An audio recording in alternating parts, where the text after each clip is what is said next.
হাসির রাজা, জ্ঞানের রাজা, রসিক রাজা।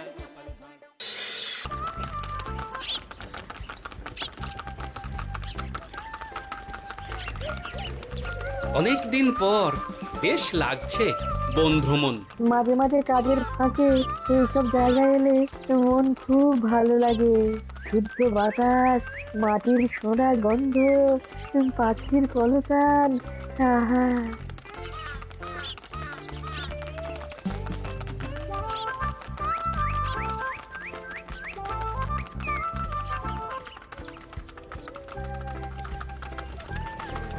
মহারাজের রথ থামছে। আমরা এইখানে বসে আজ রাজকার্য পরিচালনা করব। মন্ত্রী, তুমি ঝটপট এখানে বসার বন্দোবস্ত করে দাও। আমি এক্ষুনি ব্যবস্থা করে দিচ্ছি মহারাজ। এই এখানেই আমাদের বসার জন্য ছাউনি করে দাও। এক্ষুনি করে দিচ্ছি মন্ত্রী মশাই। এরা বসার জায়গাটা করে দিক, ততক্ষণ আমরা একটু হেঁটে আসি।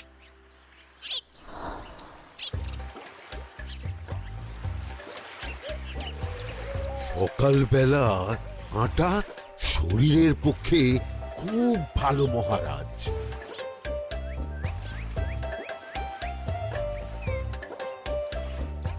আগেকার দিনে রাজা মহারাজরা এই সব বনে মৃগয়া করতে আসতেন। মৃগয়া একদম ভালো নয় মন্ত্রী। তুমি জঙ্গলে আসছো অন্য প্রাণীদের মারতে। কেন মারবে? ওরা তো তোমার কোনো ক্ষতি করেনি।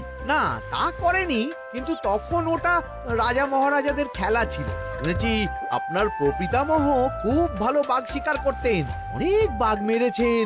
মন্ত্রী, তুমি একটা কথা হয়তো জানো না। আমার প্রপিতামহ শিকার করতেন, কিন্তু কোনো স্বাভাবিক জানোয়ারকে নয়, যে বাঘ মানুষ খেকো হয়ে প্রজাদের ক্ষতি করত। আমার প্রপিতামহ সেই সমস্ত বাঘদেরই মারতেন।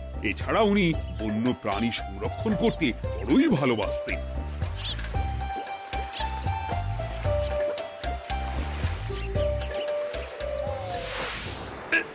উফ, এটা আবার কি? এই এটা আবার কোথা থেকে উড়ে এলো? কোথাও তো ঝড় হাওয়া কিছুই নেই।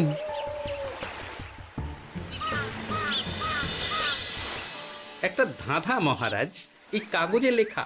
ধাঁধা পড়ো দেখি। জোয়ার ভাটা প্রভুর খেলা, ভাটা হবে হলে বেলা, ভাটা হলেই দেখা যাবে লাল রঙের এক পাথর পাবে, নদীর ধারে গর্ত করে যত্নে সাজাই কলস ভরে, হেথায় হোথায় ছড়িয়ে যাহা অন্ধকারে জলে তাহা, ঢুকলে চক্ষু ঝলসে যাবে, হাতের কাছে ঘন্টা পাবে, ঠিক ঘন্টা বাজলে পরে পড়বে ঝরে থরে থরে, ঘন্টা যদি হয় ভুল যেন তুমি হারাবে কুল, ঠিক ঘন্টা চিনতে হলে নকশা দেখো চক্ষু খুলে, সিন্দুক দেওয়ালে হাত দাও আসল ঘটনা জেনে নাও। ওরে বাবা, খুব দীর্ঘ ধাঁধা। তা মন্ত্রী, তুমি কিছু বুঝলে? এটা একটা গুপ্তধনের নকশা। এর মধ্যে গুপ্তধন কোথায় আছে তার একটা ধারণা দেওয়া আছে। গুপ্তধন? ওটা আমাকে পেতেই হবে, পেতেই হবে। দেখি দেখি একবার কাগজটা দাও। গোপাল, কাগজটা আগে আমার হাতে দাও, দেখি ভালো করে। এখন নদীতে জোয়ার চলছে গোপাল। একটু পরেই ভাটা শুরু হবে। হ্যাঁ, ভাটা না হলে কিচ্ছু বোঝা যাবে না। এখানে স্পষ্ট লেখা আছে, ভাটা হলেই দেখা যাবে লাল রঙের এক পাথর পাবে। তার মানে আমাদের ভাটা হওয়া পর্যন্ত অপেক্ষা করতে হবে। না, সময় নষ্ট না করে ধাঁধাটার সমাধান করতে শুরু করি। ভাটা হলে একটা লাল রঙের পাথর দেখা যাবে, এই পর্যন্ত পরিষ্কার আছে। বুঝতে হবে ওর পর থেকে। পড়ো গোপাল, চলো আমরা সবাই বুদ্ধি লাগাই। নদীর ধারে গর্ত করে যত্নে সাজাই কলস ভরে। এটার অর্থ ধাঁধাটা মাথায় বসিয়ে নিয়েছি, এবার কে কি বলবে সেটা শুনতে হবে। চলো গোপাল, আমরা ধাঁধা যেমন যেমন বলেছি তেমন তেমন ভাবেই চলি। চলুন মহারাজ, এখন আমাদের দেখতে হবে লাল পাথর। কোথায় আছে লাল পাথর? চলো চলো সবাই, চোখ কান খুলে আমরা নদীর পাড় ধরে হাঁটি। আমি একটু তফাতে হাঁটি। গুপ্তধন আমাকে একা পেতে হবে। ভাটা হলেই দেখা যাবে লাল রঙের এক পাথর পাবে। আমাকে চোখ কান খোলা রাখতে হবে। লাল পাথর, নদীর চড়ায় লাল পাথর দেখতে হবে, লাল পাথর, লাল পাথর। ওটা কি? তো এই তো লাল পাথর, লাল পাথর। ওরা অনেকটা এগিয়ে গেছে, ওদের আমার দিকে নজর নেই। এই সুযোগ, এই সুযোগ, একা একা গুপ্তধন নিয়ে পালাবো।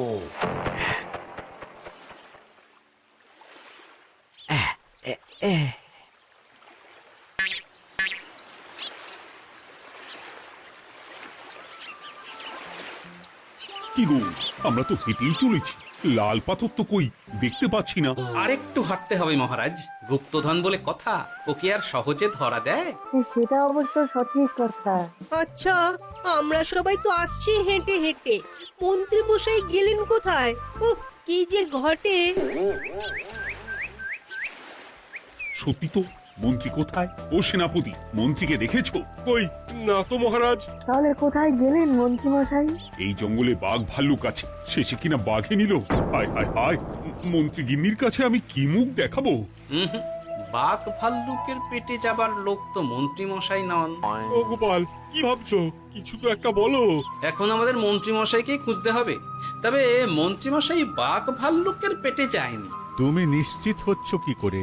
অত পেঁচালো মানুষকে বাঘ ভাল্লুক গন্ধ শুকেই ছেড়ে দেবে, হজম করতে পারবে না। না না না, এখন রসিকতা করার সময় নয়, আমাদের মন্ত্রীকে খুঁজে বার করতেই হবে। কোথায় গেল মন্ত্রী? চলো চলো, গুপ্তধন মাথায় থাক, চলো মন্ত্রীকে খুঁজি। আহ, মন্ত্রী কোথায় গেল কে জানে। একবার পুরো ধাঁধাটা ঝালিয়ে নি। ভাটা হলেই দেখা যাবে লাল রঙের এক পাথর পাবে। ভাটা হয়েছে, লাল রঙের পাথরের মাথায় চাপ দিয়ে গুহার মুখও খুলেছি। এবার এবার নদীর ধারে গর্ত করে যত্নে সাজাই কলস ভরে। এটাই তো ঠিক বুঝতে পারছি না।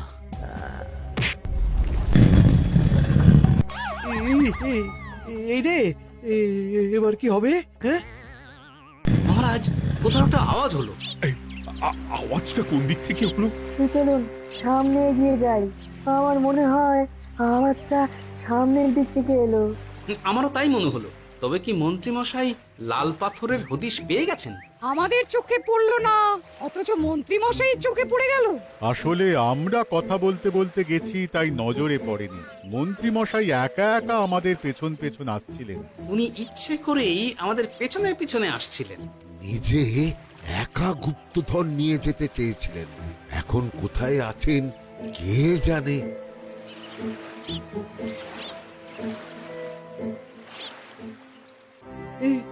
অন্ধকারে কিছু দেখতে পাচ্ছি না তো। দাঁতাতে কি ছিল? হ্যাঁ, কি ছিল? হেথায় হোথায় ছড়িয়ে যাহা, অন্ধকারে জলে তাহা, ঢুকলে চক্ষু ঝলসে যাবে, হাতের কাছে ঘন্টা পাবে।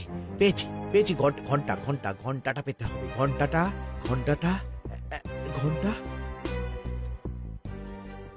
ভাটা হলেই দেখা যাবে লাল রঙের এক পাথর পাবে, নদীর ধারে গর্ত করে যত্নে সাজাই কলস ভরে, হেথায় হোথায় ছড়িয়ে যাহা, অন্ধকারে জলে তাহা, ঢুকলে চক্ষু ঝলসে যাবে, হাতের কাছে ঘন্টা পাবে।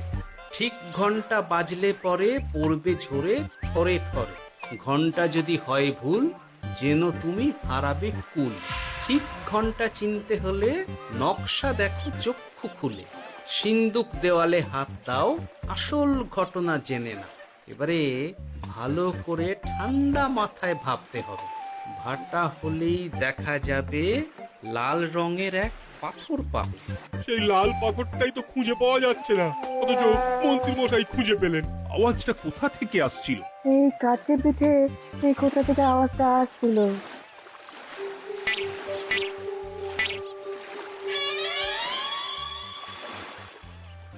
এই তো,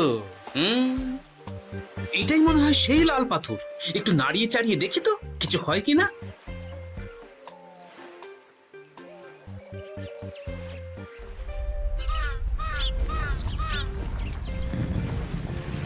এই তো, কাজ হয়েছে। এই তো সুড়ঙ্গ।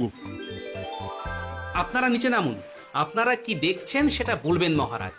সবাই যদি নেমে যাই, যদি কোনো কারণে সুড়ঙ্গের মুখ বন্ধ হয়ে যায়, তাহলে আর আমরা বাইরে বেরোতে পারবো না মহারাজ। গোপাল ঠিকই বলেছে, আমরা দুজন বাইরে থাকি। মহারাজ, আর একটা কথা, কোনো ঘন্টায় হাত দেবেন না, মনে আছে তো? ঘন্টা যদি হয় ভুল, যেন তুমি হারাবে কুল। ওরে বাবা, এই বয়সে আর কুল হারাতে চাই না। ঠিক আছে, তোমার কথাই অক্ষরে অক্ষরে পালন করব। দেখি এই সুরঙ্গে মন্ত্রীমশাইকে দেখতে পাই কিনা। চলুন মহারাজ, সুরঙ্গে নামি। সবাই সাবধানে নামো।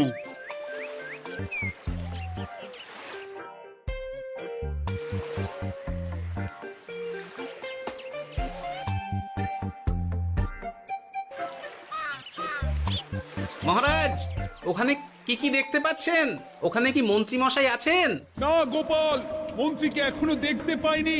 শুধু আমি এখানে অজস্র পাথর দেখতে পাচ্ছি।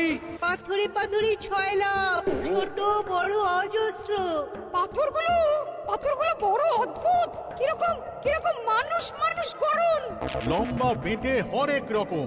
মানুষ মানুষ গরম, সেটা কি রকম? আর কিছু? কোনো কলসি কি দেখতে পাচ্ছেন? কলসি তো দেখতে পাচ্ছি না। মহারাজ, কলসি থাকতেই হবে, কারণ ধাঁধায় লেখা আছে, নদীর ধারে যত্ন করে যত্নে সাজাই কলস ভরে। গর্তটা আসলে হলো সুড়ঙ্গ, কিন্তু কলস।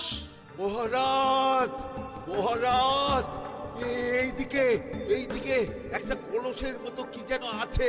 এইদিকে আসুন, এদিকে এদিকে।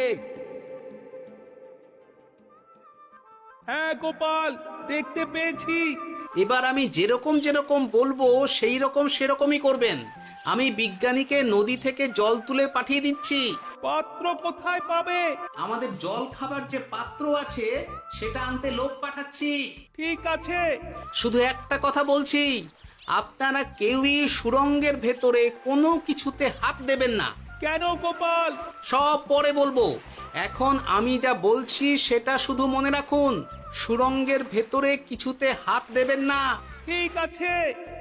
প্রহরী, তুমি যাও, যেখানে আমাদের বসবার আয়োজন করা হয়েছে সেখানে গিয়ে একটা জলের পাত্র নিয়ে নদী থেকে জল ভরে নিয়ে এসো।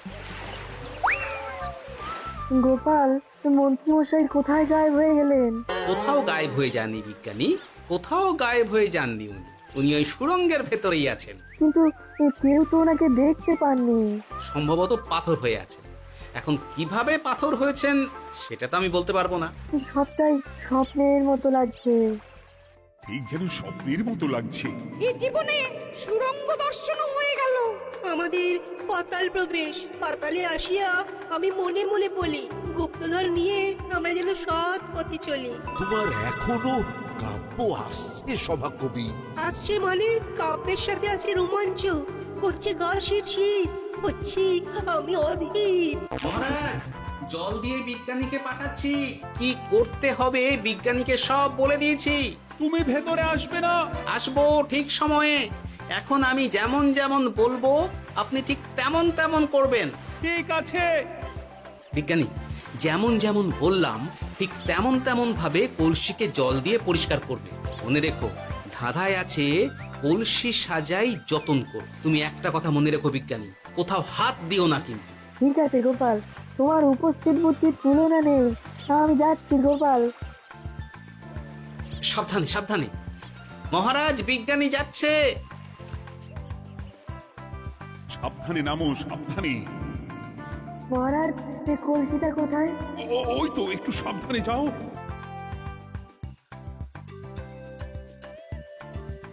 বিজ্ঞানী, কলসির দেখা পেয়েছো? পেয়েছি পেয়েছি পেয়েছি। এবারে কলসিটাকে ভালো করে জল দিয়ে ধুয়ে দাও। কলসির আলোয় সুড়ঙ্গ আলোকিত গোপাল। এরপর কি? ভালো করে দেখুন মহারাজ, কোথাও ঘন্টা দেখতে পাচ্ছেন কিনা। ঘন্টা? একটা তো নয়, সার সার ঘন্টা, অনেকগুলো ঘন্টা। সাবধান, ঘন্টায় হাত দেবেন না, শুধু দেখুন।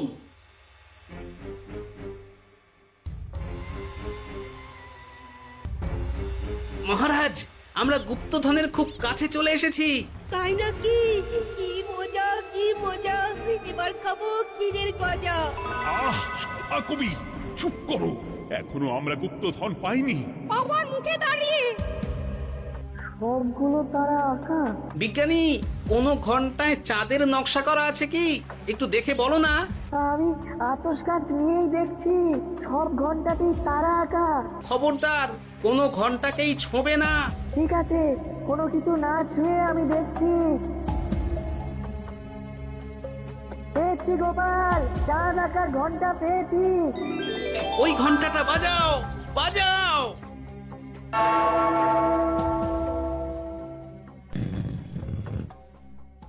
গুপ্তধন পেয়েছেন মহারাজ? বাঁচাও বাঁচাও বাঁচাও।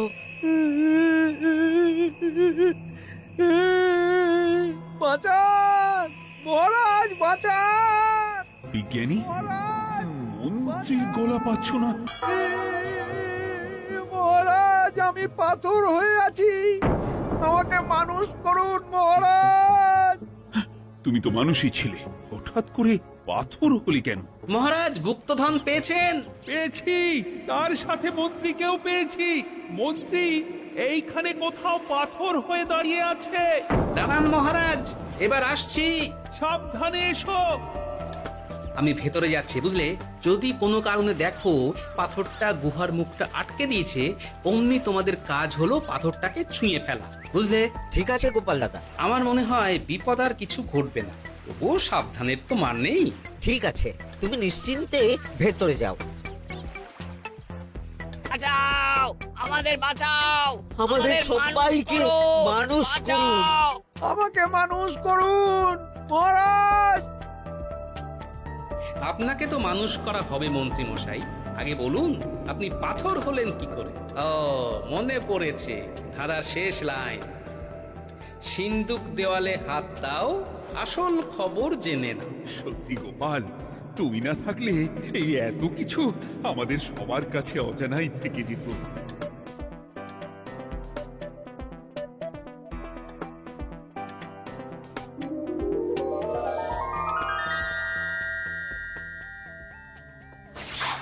ধন্যবাদ আমাকে মুক্ত করার জন্য। আপনি কে? আমি যক্ষ।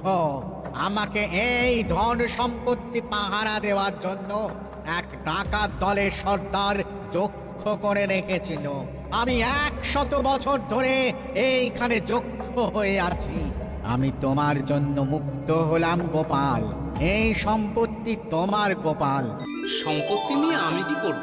আমি এই সব সম্পত্তি মহারাজকে দান করলাম, রাজ্যের অনেক কাজ হবে।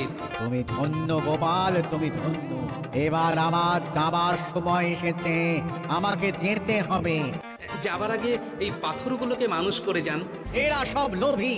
আমি আমার সীমিত ক্ষমতায় এই গুপ্ত ধনের ধাঁধাকে এখানে যারাই ভ্রমণ করতে আসে তাদের হাতে তুলে দিই, কিন্তু কেউ এই ধাঁধার সমাধান করতে পারে না।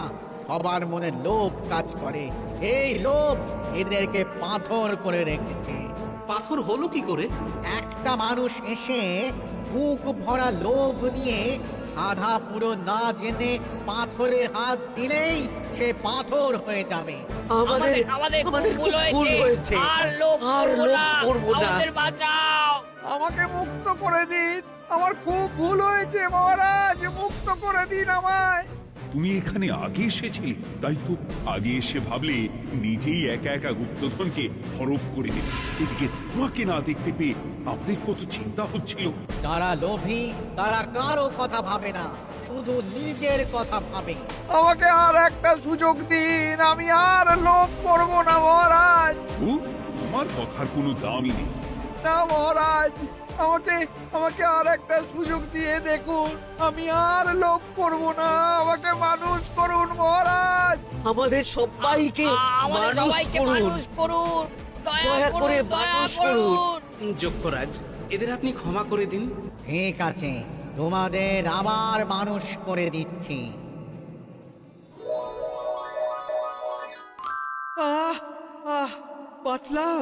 বাঁচলাম। এই রকম বারবার বাঁচা যাবে না কিন্তু। এবার সাপ ব্যাং যাই হবে না কেন ওইভাবেই থাকতে হবে, এই আমি বলে দিলাম। এবার আমার মুক্তি। মুক্তি নেবার আগে আরেকটা প্রশ্ন, যে ডাকাত সর্দার তার সম্পত্তিকে রাখার জন্য আপনাকে যক্ষ বানিয়েছিল, এ সম্পত্তি তো তাদের, আমরা তো নিতে পারি না। লোভ বড় খারাপ গোপাল, অতিরিক্ত লোভ মানুষকে পশু করে দেয়। ওই ডাকাত দল এই সম্পত্তির জন্য সবাই কাটাকাটি করে মরে গেছে, কেউ আর বেঁচে নেই। সুতরাং এই সম্পত্তিতে তোমার অধিকার আছে, এই সম্পত্তি তুমি গ্রহণ করো। নিলাম আমি, কিন্তু এই সম্পত্তি মহারাজকে আমি দান করলাম। ডাকাত দল জনগণের সম্পদকে লুঠেই তো সম্পত্তি বানিয়েছে, তাই আমি জনগণের কাজে লাগবার জন্যই এই সম্পত্তি মহারাজকে দিলাম। গোপাল, তোমার জয় হোক। এবার তাহলে আমি যাই, তোমরা সবাই সুখে থেকো আর ভালো থেকো। গোপাল, তোমার তুলনা হয় না। তোমার ঋণ আমি কোনোদিন শোধ করতে পারবো না। তুমি কৃষ্ণনগরের জন্য যা করলে তা ইতিহাসে লেখা থাকবে। না মহারাজ, আমি এমন কিছু করিনি, এই কাজ সবাই করবে। জয় গোপালের জয়, জয় গোপালের জয়, জয় কৃষ্ণনগরের জয়। জয় কৃষ্ণনগরের জয়। হাসির রাজা জ্ঞানের রাজা রসিক রাজা